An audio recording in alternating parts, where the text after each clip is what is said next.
Hello, good evening, this is Diecast Luna. I hope you're all doing well. In tonight's video we're going to be taking a look at something a little bit different. As it says in the title, something vintage, something different. And the cars I've picked up today I like and are definitely different. I have seen something like it before, but I've not had the opportunity to buy any. But anyway, I will show what it is I'm going to be looking at tonight in a moment. I just wanted to talk about vintage Matchbox Mondays episodes. Obviously yesterday I didn't upload an episode, and there's a good reason for it. The vintage Matchbox Mondays episodes are going to continue, but they might be in the future a little bit more spaced apart. Rather than every week, they might be, every other week or something along those lines. Not because I want to, it's beyond my control. Basically, the guy that I've been buying my vintage pieces of, which has been enabling me to do regular videos, unfortunately he's become poorly and having to be treated for cancer. So he's told me that he's not closing the shop down, but he won't be there as much. So the Mondays I tend to go in, and sometimes at the weekends when I go in to get the car, sometimes before the Monday, he won't be there. So I have to he said to basically come past and just check if he's there, but so it's going to make it a bit difficult for Vintage Mondays. So what I'm going to have to do is, in the future, is when he's there, try and pick him up a bit earlier for the following weekly vintage episode. So for those of you that love the vintage Matchbox Mondays, and I love doing them myself, it's not over. There wasn't one this week. There's not going to be an episode this week. Next week there will be. I've got some cars sorted for next week's episode from that guy, funnily enough. But so like I said, they're not coming to an end. They're just going to be a little bit more sporadic. Like one week they might be, the following week they might not be. Then again, it might go on for a couple of weeks at a time. It all comes down to how the guy is feeling, and hopefully I didn't pry into it too much to exactly what is wrong with him, but he has got, like I said, got cancer, and he's being treated radiotherapy and all that good stuff. So anyway, so that's what's happening with the vintage Matchbox Mondays. But anyway, today I have got some other vintage pieces to look at, so I will move the camera down and let you have a look. So we'll take a look at this one first. So basically what they are dealership models. Let's get a bit of extra zoom in. They are dealership models. I don't know masses about them. There isn't masses of information on the box. As you can see, it just says Calibra and made in West Germany. And these, funnily enough, are from the shop that I get my vintage Matchbox from. I did pop in to see the guy today, funnily enough, to see how he is and to have a little look around if he was there. And he was there, and he's not doing too bad. And obviously he wasn't there yesterday. I knew this, funnily enough, but I did buy these. I thought I'd get something different.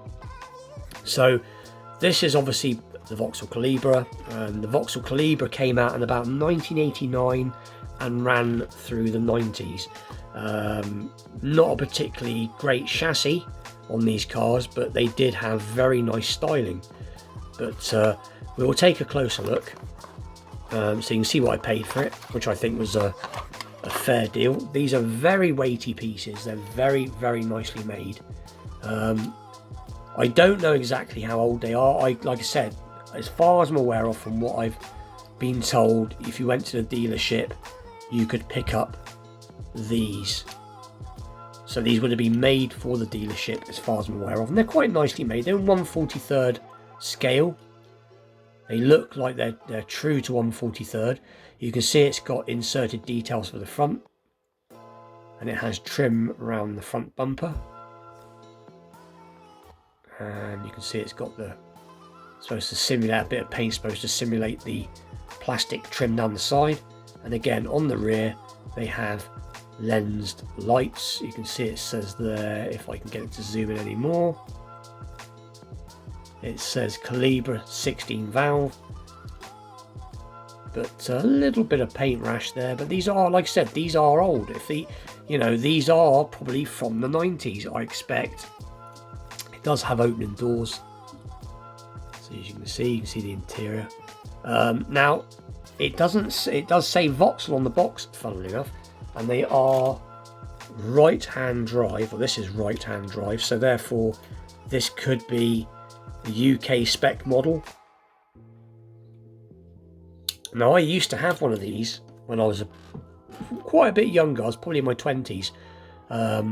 My mate had a red one, and I think his, I've got to try and remember what his was now. I think his was a 2 litre 16 valve, as far as I remember, and mine was the 2 litre 16 valve. They were nice cars.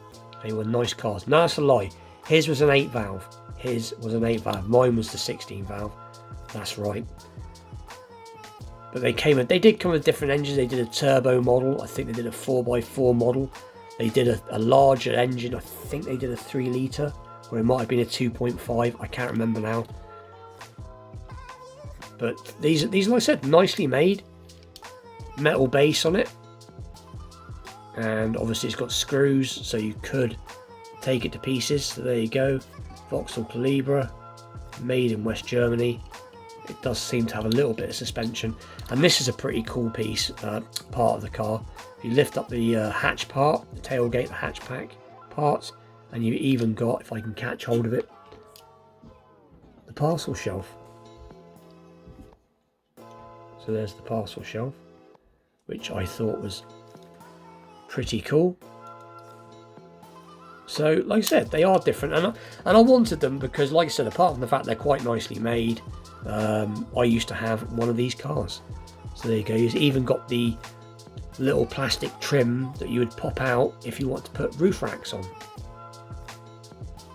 So that is the first piece. So that is the Vauxhall Calibra, or if it's from Germany or that end, it would obviously be an Opel Calibra. But I think this is supposed to be, yeah, it's got the Vauxhall badge if you look very closely. So nicely done. Not the best quality, but they are getting on a bit. So that's the first piece. And then the second piece, again, another Vauxhall. So there you go, Vauxhall Cavalier, says there, it says new Cavalier. Again, that is what I paid for it. Again, plain box, not a lot on there.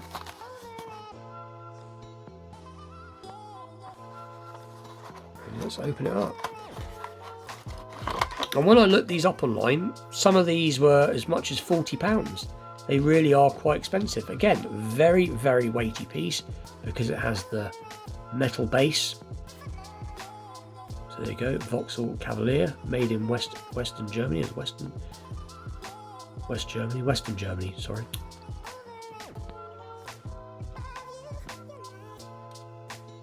But again, very nicely made.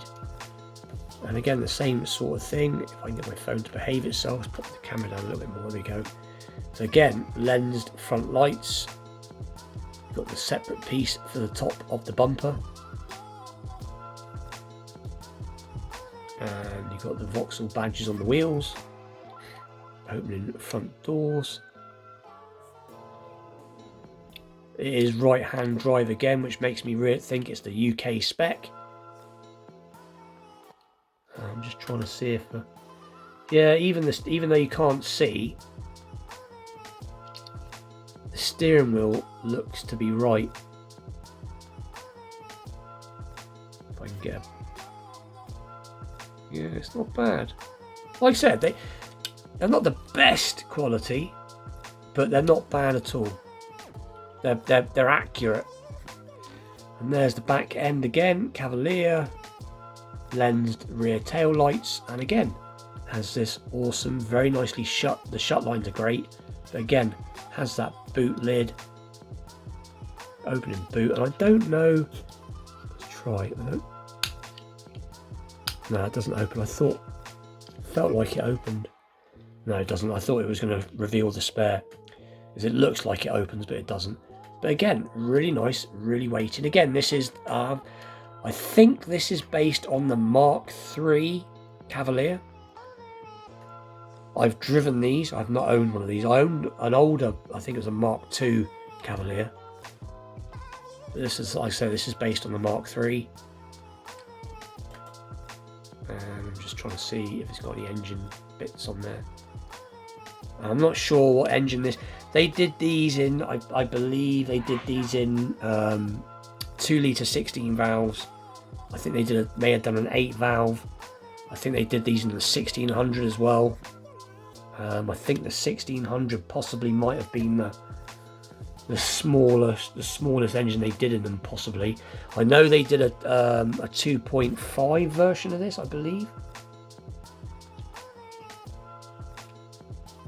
But pretty cool. So anyway, so that is today's cars. Like I said, something a bit different. If you like 1 in 43rd scale, these will be right up your alley. If you like European cars, or you know, these will be right up your alley. But like I said, stay tuned. I will be doing more Vintage Matchbox Mondays. Like I said, it will be happening next week. There will be a Vintage Matchbox Mondays episode. I've just got to try and figure out, because it's not easy, because basically if I had to start looking for cars again, it would be a bit hard. This guy, because he's got so much to buy and a lot of Matchbox, you just take it for granted. I just go in there and I buy models and I come away with it, and that's how I've been managing to keep the episodes going. But with him not being so good, it's going to make it a little bit more difficult, but I'm going to try anyway. And like I said, he's not shutting the shop. But anyway, with that, please like, share, subscribe. Stay tuned for more vintage pieces in the future. Obviously, Movie Car Mania on a Wednesday and Friday Night Custom. And with that, I'll see you all very soon. Thank you very much for watching. Take care.